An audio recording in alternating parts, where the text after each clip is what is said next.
इसमें से ये नहीं पता ये कौन सा की है, वो मेरे पे है। तू गैस कर।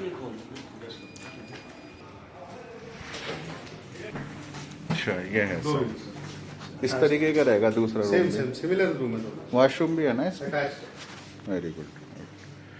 ये ब्राइट के लिए थोड़ा सही रहेगा ना इस तरीके का। एसी वगैरह भी होगा ना?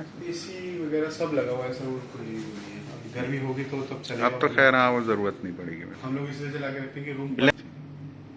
ठीक है, ये सामान रख सकते हैं अपना, लॉक करके रख सकते हैं ना?